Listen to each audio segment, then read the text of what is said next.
Hello everyone, way to humanities में आपका स्वागत है। आज की वीडियो में हम the Swami and mother worship chapter का तीसरा और फाइनल पार्ट पढ़ने जा रहे हैं।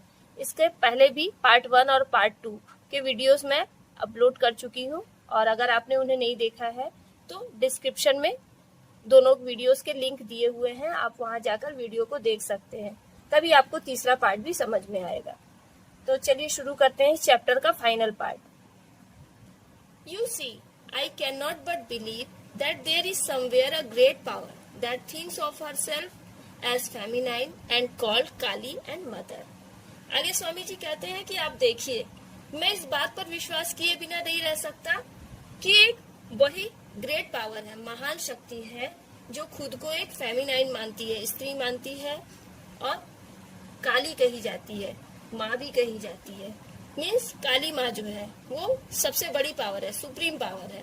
And I believe in Brahma too. और आगे वो कहते हैं कि वो ब्रह्म पे भी विश्वास करते हैं, काली माँ पर भी और ब्रह्म पर भी। But it is not always like that. लेकिन क्या ऐसा हमेशा ऐसा ही होता है? Is it not the multitude of cells in the body that make up the personality? क्या इस शरीर में मल्टीट्यूड, बहुत सारे सेल्स नहीं है, बहुत सारी कोशिकाएं नहीं है जो कि पर्सनैलिटी यानी व्यक्तित्व का निर्माण करती हैं? द मैनी ब्रेन सेंटर्स, बहुत सारे मस्तिष्क के केंद्र हैं। Not the one that produce consciousness, केवल एक ही नहीं बल्कि बहुत सारे ब्रेन सेंटर्स हैं जो कि कॉन्शियसनेस को, चेतना को प्रोड्यूस करते हैं, चेतना उत्पन्न करते हैं। यूनिटी इन कॉम्प्लेक्सिटी, जटिलता में ही एकता। कहने का मतलब है कि हमारे देश में बहुत से लोग हैं, उनका विचार और स्वभाव तो अलग है, लेकिन फिर भी ईश्वर के प्रति उनकी आस्था और विश्वास एक ही है। उसी तरह से जिस तरह से शरीर में कई अलग अलग कोशिकाएं होती हैं और वो सब मिलकर एक व्यक्ति के शरीर का निर्माण करती हैं। Just so and why should it be different with ब्रह्म? ऐसा ही है और ये बात ब्रह्म के लिए अलग कैसे हो सकती है? ब्रह्म के लिए भी ये बातें सेम है। इट इज ब्रह्म, यह ब्रह्म है। इट इज द वन, यह एक है। एंड येट और फिर भी it is the gods too, वह भगवान में भी है, यानी वो भगवान है।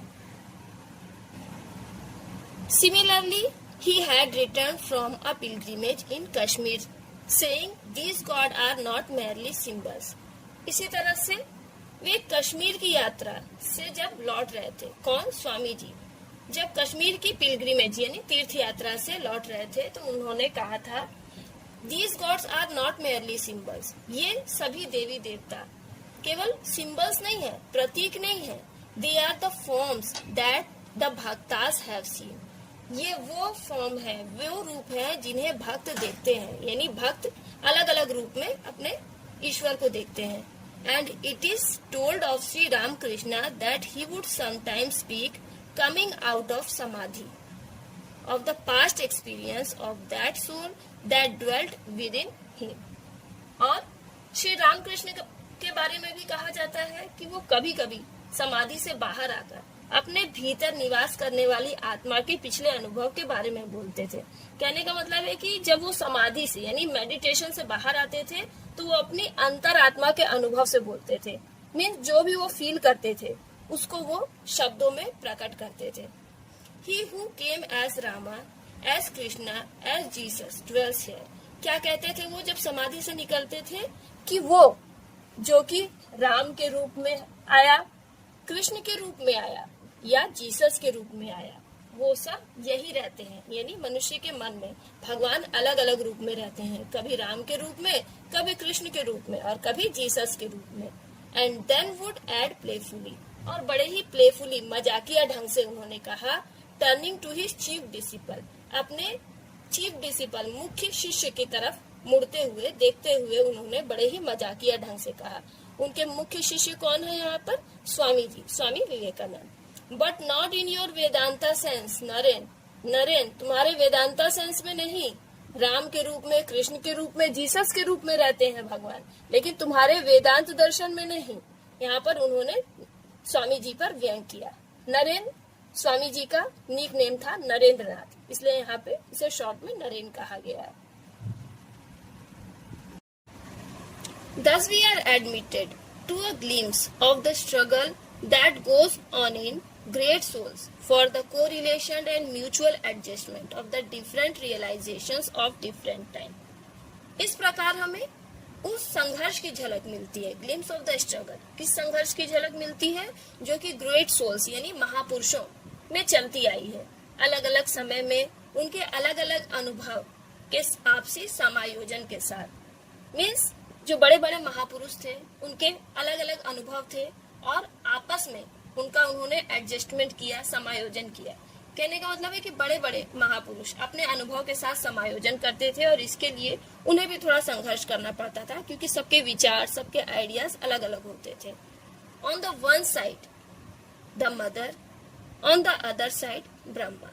एक तरफ माँ है, दूसरी तरफ ब्रह्म है। यानी कोई माँ पर विश्वास करता है तो कोई ब्रह्म पे विश्वास करता है। We are reminded of the Swami's own word, और तब हमें स्वामी जी के अपने शब्द याद आते हैं जो कि हर्ड लॉन्ग एगो, बहुत पहले उन्होंने कहे थे। क्या शब्द कहे थे? The impersonal God seen through the mist of sense is personal. Impersonal God, अव्यक्तिगत ईश्वर। अव्यक्तिगत ईश्वर कहने का मतलब है वह ईश्वर जो सभी प्राणियों के हृदय में विराजमान है, किसी एक व्यक्ति के हृदय में नहीं, वो ईश्वर। अब हम अपनी इंद्रियों के कोहरे के माध्यम से उन्हें देख सकते हैं, दैट इज पर्सनल, जो कि सगुण है, साकार है। In truth it might well be that the two ideas could not be reconciled. और अगर सच कहा जाए तो दोनों ही विचार में सामंजस्य यानी मेल नहीं हो सकता है। दोनों ही विचार अलग अलग है। एक तरफ तो हम ईश्वर के साकार रूप की पूजा करते हैं और दूसरे तरफ उसे निराकार मानते हैं। कहने का मतलब है कि हम अपने मन की आंखों से देख सकते हैं कि उनका वो रूप साकार है। और both conception could not be equally true at the same time. लेकिन दोनों ही धारणाएं एक ही समय में एक समान रूप से सत्य नहीं हो सकती, क्योंकि कोई ईश्वर के साकार रूप को मानता है तो कोई निराकार रूप को। तो एक ही समय पे दोनों धारणाएं एक कैसी हो सकती हैं? It is clear enough that in the end as a subjective realization either the mother become Brahma और ब्रह्मा द मदर। और यह स्पष्ट है कि अंत में सब्जेक्टिव रियलाइजेशन यानी व्यक्तिगत अनुभूति के माध्यम से या तो माँ को ब्रह्म माना जाएगा या तो ब्रह्म को माँ माना जाएगा। दोनों को एक ही मान लिया जाएगा। ईश्वर का साकार रूप जो कि माँ के रूप में है और ब्रह्म जो कि निराकार के रूप में है। अब देख रहे हैं कि इस चैप्टर में बार बार ब्रह्म शब्द रिपीट हो रहा है। वास्तव में ये ब्रह्म शब्द क्या है? इनफैक्ट ब्रह्म स्वामी जी के अद्वैत दर्शन के अनुसार एक सुप्रीम पावर है, एक सर्वोच्च शक्ति है। यह ईश्वर का वो रूप है जिसका कोई आकार नहीं है, जिसका कोई रूप रंग नहीं है, और वो हर जगह विराजमान है। निराकार ईश्वर इसे हम कह सकते हैं। और काली माँ क्या है? ईश्वर का एक साकार रूप है। One of the two must melt into the other. दोनों में से एक दूसरे में लीन हो जाएंगे। दोनों या तो माँ ब्रह्म में या ब्रह्म माँ में, दोनों एक दूसरे में लीन हो जाएंगे। The question of which in any particular case depending on the destiny and the past of the worshipping souls. और किसी भी विशेष मामले में इसका प्रश्न उपासक आत्मा, वर्शिपिंग सोल के भाग्य और अतीत पे निर्भर करता है। कहने का मतलब है कि वे लोग भगवान की भक्ति में लीन हैं, वे माँ और ब्रह्म दोनों को ही एक मानकर उनकी पूजा करेंगे। For my own part, the conversation I have related more than Ipo। और मेरी तरफ से मीन्स सिस्टर निवेदिता आगे कहती हैं कि जो बातें उन्होंने बताई है वो उनके नजर में एक इपोक यानी युग की शुरुआत करती है, एक युग से जुड़ी हुई है। Ever since it took place, I have thought I saw in my master's attitude a certain element of the one who cared for another, a trust confided to him। आगे वो कहती है कि जब से ऐसा हुआ तब से मुझे ऐसा लगता है कि मैंने अपने गुरु के व्यवहार में एक ऐसे व्यक्ति को देखा है जो दूसरों के लिए भरोसा करता है। मीन्स स्वामी जी दूसरों पर बहुत भरोसा करते थे, ऐसा सिस्टर निवेदिता को लगता था। He would always, when asked to explain the image of Kali, speak of it as the book of experience in which the soul turns page after page only to find that there is nothing in it after all। और जब भी उनसे यानी स्वामी जी से कभी भी पूछा जाता था किसके बारे में, इमेज ऑफ काली, काली माँ की छवि के बारे में पूछा जाता था, तो क्या करते थे, बुक ऑफ एक्सपीरियंस, अपने अनुभव की किताब के रूप में बताते थे। मीन्स जो भी उन्होंने अपने जीवन में अनुभव किया था काली माँ के बारे में, उससे वो बताते थे। In which souls turn page after page, जिसमें आत्मा यानी मनुष्य की आत्मा एक के बाद एक पन्ने पलटती है और पाती है कि there is nothing in it, उसमें कुछ भी नहीं है, इसमें कुछ भी रहस्य नहीं है। अगर काली माँ की छवि के बारे में पूछा जाता था तो वो अपने अनुभव से बताते थे कि इसमें कुछ भी ऐसा नहीं है, रहस्यजनक नहीं है। And this is to my own mind is the final explanation, और मेरे अपने विचार में ये क्या था, एक फाइनल एक्सप्लेनेशन था, यानी अंतिम व्याख्या थी। Kali the mother is to be the worship of the Indian future, Kali माँ काली ही, इन्हीं की इंडियन फ्यूचर यानी भारत के भविष्य में इन्हीं की पूजा होगी। अंत में आगे उन्हें ये रियलाइज हो गया था कि आगे चलकर माँ काली की ही रूप की पूजा की जाएगी। In her name will her sons find it possible to sound many experience to their depth, और उन्हीं के नाम पे उनके पुत्र, काली माँ के पुत्र, अपने मन की गहराई तक कई अनुभवों को प्रकट कर पाएंगे। मीन्स उनके भक्तों को मौका मिलेगा कि वो माँ के प्रति जो भी उनके एक्सपीरियंस है, अनुभव है, वो उन्हें प्रकट करें। And yet in the end, their hearts will return to the ancient wisdom, and each man will know when his hour comes that all his life but as a dream. और फिर भी उनके हृदय में अंत में प्राचीन ज्ञान की ओर लौट आएंगे, और जब वो समय आएगा तो प्रत्येक व्यक्ति को पता चलेगा कि उसका सारा जीवन एक सपने के समान था। Who does not remember the Veda-like words of the Gita? आगे वो कहते हैं कि कौन भगवत गीता के वेद के जैसे शब्दों को याद नहीं रखता। Not verily by the avoiding action, जैसा कि भगवत गीता में कहा गया है कि मनुष्य का जन्म कर्म करने के लिए हुआ है, तो कह रहे हैं कि कर्म से बचकर can a man rise to this inaction, क्या मनुष्य निष्क्रियता को प्राप्त कर सकता है?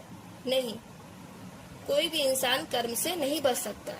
May we not similarly know for a certainty that not without going through this experience can we reach the realization at the end. आगे कह रहे हैं कि क्या हम भी इस प्रकार यह निश्चय पूर्वक नहीं जान सकते कि इस अनुभव से गुजरे बिना हम अंत में बोध यानी रियलाइजेशन तक पहुंच सकते हैं या नहीं। Through the mother to Brahma, through new life and knowledge, माँ के माध्यम से ब्रह्म तक पहुंच सकते हैं या नहीं, और फिर नए जीवन और नए ज्ञान के माध्यम से, एंड मैनी चेंजेस, बहुत सारे परिवर्तन के माध्यम से, थ्रू द स्ट्रगल, बहुत सारे संघर्षों के माध्यम से, द विक्ट्रीज, जीत के माध्यम से, and the defeat of the immediate future, निकट भविष्य, आने वाले भविष्य में जो हमें हार मिलने वाली है उसके माध्यम से, to that safe haven of the souls, और वेयर ऑल इज वन, और हेवन ऑफ सोल्स कहने का मतलब है कि आत्मा के सुरक्षित आश्रय तक, जहाँ क्या है, सब कुछ ऑल इज वन, एक है, सब कुछ एक है, एंड ऑल इन पीस, और सब कुछ शांत है।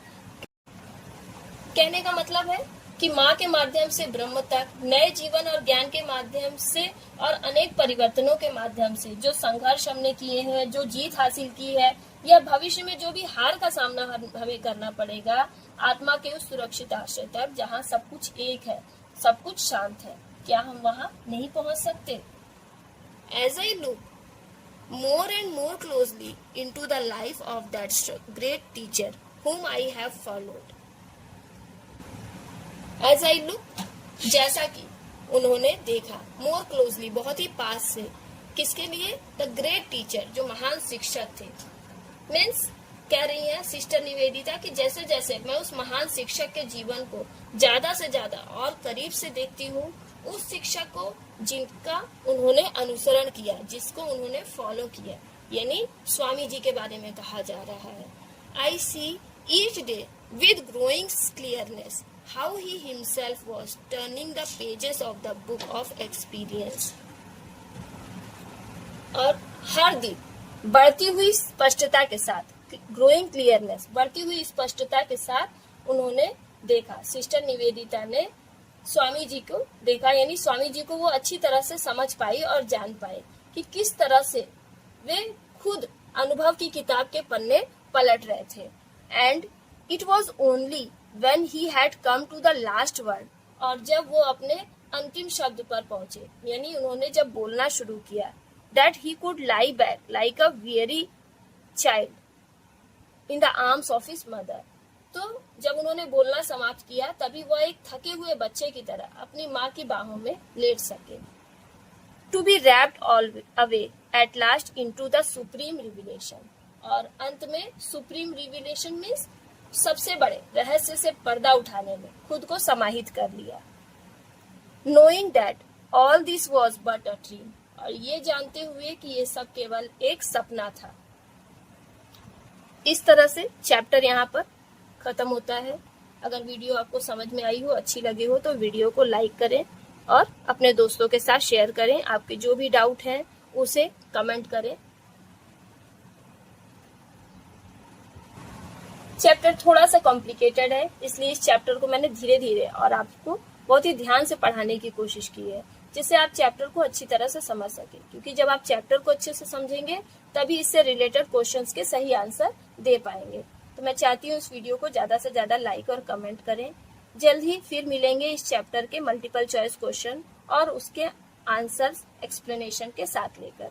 Thanks for watching this video.